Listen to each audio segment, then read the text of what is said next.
Welcome to Hindi grammar class. बच्चों, आज हम काल के बारे में सुनेंगे व जानेंगे। काल काल का अर्थ समय होता है और समय वह है जिसे आप सोकर गंवाना चाहेंगे या फिर उसका सदुपयोग करके उसे सोना बनाएंगे। काल यानी समय, सारे विश्व सृष्टि का यही एक स्वामी है। समय दिखाई नहीं देता, परंतु मनुष्य को वह सब कुछ दिखा देता है, चाहे वह उसका अच्छा वक्त हो या बुरा। समय जब बीत जाता है वह लौट कर कभी नहीं आता। बच्चों, समय की कद्र करो, समय से सीखो, क्योंकि समय से बड़ा दानी बलवान इस संसार में कोई नहीं है। तो चलिए बच्चों, अब बात करते हैं इसी समय यानी कि काल की। क्रिया के करने या होने के समय को काल कहते हैं, या हम ऐसे कह सकते हैं जिससे उसके करने या होने के कारण उसकी पूर्णता या अपूर्णता का हमें ज्ञान हो, उसे काल कहते हैं। काल के 3 भेद होते हैं: भूतकाल, वर्तमान काल और भविष्यत काल। सबसे पहले बात करेंगे भूतकाल की, यानी कि बीते हुए समय की। क्रिया के जिस रूप से बीते हुए समय का बोध होता है उसे भूतकाल कहते हैं। भूतकाल को पहचानने के लिए वाक्य के अंत में था, थे, थी आदि आते हैं। भूतकाल के 6 भेद होते हैं: सामान्य भूतकाल, आसन्न भूतकाल, पूर्ण भूतकाल, अपूर्ण भूतकाल, संदिग्ध भूतकाल व हेतुमत भूतकाल। सबसे पहले बात करते हैं सामान्य भूतकाल की। क्रिया के जिस रूप से बीते हुए समय का ज्ञान हो उसे सामान्य भूतकाल कहते हैं। सामान्य रूप से उसके बीते हुए समय का ज्ञान होता है। जैसे मैं बाजार गया, राम घर आया, उसने खाना खाया, काव्या ने गुलदस्ता सजाया। यह बात हुई हमारी सामान्य भूतकाल की। अब बात करते हैं आसन्न भूतकाल की। क्रिया के जिस रूप से यह पता चले कि क्रिया अभी कुछ समय पहले ही पूर्ण हुई है उसे आसन्न भूतकाल कहते हैं। जैसे बच्चे आए हैं, मैं पढ़ाकर आई हूँ, रीमा स्कूल से घर आई है। पूर्ण भूतकाल, क्रिया के जिस रूप से बीते समय में कार्य की समाप्ति का पूर्ण रूप से बोध होता है उसे पूर्ण भूतकाल कहते हैं। उदाहरण, उसने राम को मारा था, मैं बाजार जा चुका हूँ, पेड़ आंधी से टूट गया था। अपूर्ण भूतकाल, क्रिया के जिस रूप से यह पता चले कि क्रिया भूतकाल में हो रही थी लेकिन उसकी समाप्ति का ना पता चले उसे अपूर्ण भूतकाल कहते हैं। जैसे वह साइकिल चलाना सिखा रही थी।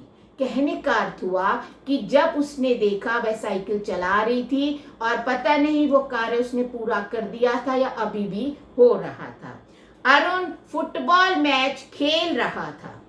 अब बात करते हैं संदिग्ध भूतकाल की। क्रिया के जिस रूप से भूतकाल का बोध हो किंतु कार्य के होने में संदेह हो, शक हो, उसे संदिग्ध भूतकाल कहते हैं। जैसे मोहन स्कूल गया होगा, गाड़ी स्टेशन पर आ चुकी होगी। हेतुमत भूतकाल, क्रिया के जिस रूप से यह पता चले कि क्रिया भूतकाल में होने वाली थी पर किसी कारणवश पूरी नहीं हो पाई, उसे हेतुमत भूतकाल कहते हैं। जैसे वह परिश्रम करता तो पास हो जाता, यदि अभ्यास करते तो अवश्य जीत जाते। वर्तमान काल, काल के जिस रूप से कार्य के अभी होने का बोध होता है उसे वर्तमान काल कहते हैं। जो समय चल रहा है उसे वर्तमान काल कहते हैं। वर्तमान काल के तीन भेद होते हैं: सामान्य वर्तमान काल, संदिग्ध वर्तमान काल और अपूर्ण वर्तमान काल। क्रिया का वह रूप जिससे क्रिया का वर्तमान काल में होना पाया जाए उसे सामान्य वर्तमान काल कहते हैं। जैसे मीना गुड़िया से खेलती है, ता ते ती का यहाँ प्रयोग होता है। वह पुस्तक पढ़ता है, वह स्कूल जाता है। संदिग्ध वर्तमान काल, जिससे क्रिया के होने में संदेह प्रकट हो पर उसकी वर्तमान काल में संदेह ना हो, उसे संदिग्ध वर्तमान काल कहते हैं। जैसे श्याम पढ़ता होगा, श्याम गिटार बजाता होगा।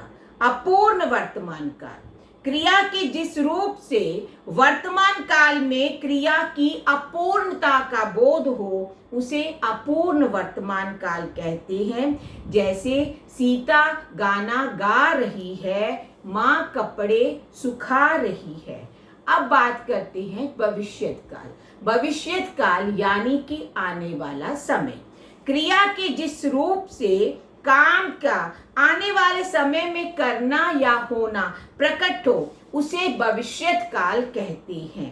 इसमें गा गे गी आदि आते हैं। भविष्यत काल के दो भेद होते हैं: सामान्य भविष्यत काल और संभाव्य भविष्यत काल। क्रिया के जिस रूप से भविष्य में होने वाले कार्य के संबंध में जानकारी हो अथवा यह ज्ञात हो कि क्रिया सामान्यतः भविष्य में ही होगी उसे सामान्य भविष्यत काल कहते हैं। जैसे मैं स्कूल जाऊंगी, वे मेला देखने जाएंगे। संभाव्य भविष्यत काल, क्रिया के जिस रूप से उसके भविष्य में होने की संभावना का पता चले उसे संभाव्य भविष्यत काल कहते हैं। उदाहरण जैसे संभव है वह कल आएगा, हो सकता है वे मैच जीत जाएं, संभव है मैं कल तुम्हारे घर आऊं। अब बात करते हैं वाच्य की। वाच्य बोलने का विषय, इसे वाच्य कहते हैं। क्रिया के जिस रूप से यह पता चले कि वह वाक्य में किसके अनुसार प्रयुक्त की गई है, चाहे तो वह कर्ता के अनुसार या कर्म के अनुसार या भाव के अनुसार, वह वाच्य कहलाती है। वाच्य के तीन भेद होते हैं: कर्तृवाच्य, कर्मवाच्य और भाववाच्य। कर्तृवाच्य में कर्ता अर्थात क्रिया को करने वाला ही प्रधान होता है। इसमें क्रिया कर्ता के लिंग और वचन के अनुसार प्रयोग की जाती है। जैसे शिक्षक पढ़ाते हैं, श्याम पत्र लिखता है, माँ बाजार जाती है, पक्षी आकाश में उड़ते हैं। कर्तृवाच्य में क्रिया सकर्मक और या अकर्मक कोई भी हो सकती है। जैसे मैंने पहले उदाहरण में आपको बताया था, शिक्षक पढ़ाते हैं, यह जो क्रिया है अकर्मक है। श्याम पत्र लिखता है, यह क्रिया सकर्मक है। परसर्ग रहित कर्ता में क्रिया कर्ता के लिंग और वचन के अनुसार चलती है। इसमें परसर्ग ने का प्रयोग होता है। ने परसर्ग कर्ता कारक का होता है। जैसे पिताजी ने बच्चों को मिठाई बांटी। अब बात करते हैं कर्मवाच्य की। कर्मवाच्य में सभी क्रियाएं कर्म के अनुसार प्रयोग की जाती हैं तथा इसमें कर्ता प्रधान ना होकर कर्म ही प्रधान होता है। जैसे शिक्षक के द्वारा पाठ पढ़ाया जाता है, नौकरानी द्वारा कपड़े धोए गए, हलवाई के द्वारा जलेबी बनाई जाती है। कर्मवाच्य केवल सकर्मक क्रिया से ही बनते हैं क्योंकि इसमें कर्म जो होता है प्रधान होता है। कर्मवाच्य में वाक्य नकारात्मक और सकारात्मक दोनों प्रकार के हो सकते हैं। जैसे मेरे द्वारा गृह कार्य किया गया, यह सकारात्मक है। और अगर बात की जाए नकारात्मक उसके वाक्य की, मुझसे गृह कार्य नहीं किया गया। कर्मवाच्य में कर्ता के महत्व को कम करने के लिए से, द्वारा, के द्वारा परसर्ग का प्रयोग किया जाता है। अब बात करते हैं अपने भाववाच्य की। भाववाच्य में कर्ता और कर्म की अपेक्षा जो होता है भाव प्रधान होता है। यहाँ क्रिया भाव के अनुसार बदलती है। जैसे मुझसे चला नहीं जाता, उससे गाया नहीं जाता, गीता से पढ़ा नहीं जाता। भाववाच्य में क्रिया सदैव अन्य पुरुष पुल्लिंग तथा एक वचन होती है। इस वाच्य का प्रयोग प्रायः असमर्थता प्रकट करने के लिए किया जाता है। भाववाच्य में क्रिया अकर्मक ही होती है। अब हम बात करते हैं आओ दोहराए में। वाच्य का शाब्दिक अर्थ है बोलने का विषय। क्रिया के जिस रूप से यह पता चले कि वह वाक्य में कर्ता कर्म अथवा भाव के अनुसार प्रयोग की गई है उसे वाच्य कहते हैं। हिंदी में वाच्य के 3 रूप हैं, कर्तृवाच्य, कर्मवाच्य तथा भाववाच्य। कर्तृवाच्य में कर्ता प्रमुख होता है। इसमें क्रिया जो है कर्ता के लिंग तथा वचन के अनुसार प्रयोग की जाती है। कर्तृवाच्य में चाहे वह अकर्मक क्रिया हो या सकर्मक, दोनों में से कोई भी हो सकती है। कर्तृवाच्य में कर्ता के साथ से, द्वारा, के द्वारा परसर्ग का प्रयोग नहीं किया जाता। कर्मवाच्य में कर्ता की अपेक्षा कर्म जो होता है वह प्रधान होता है। इसमें क्रिया कर्म के लिंग, वचन, पुरुष तथा काल के अनुसार परिवर्तित होती है। कर्मवाच्य में क्रिया प्राय जो होती है सकर्मक होती है। कर्मवाच्य में कर्ता के साथ से, के द्वारा या आदि के द्वारा से पर जो परसर्ग का प्रयोग किया जाता है। भाववाच्य में भाव की प्रधानता होती है।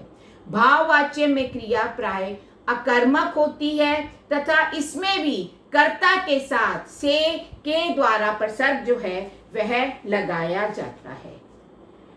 बच्चों, समय वह स्कूल है जिसमें हम सभी सीख जाते हैं।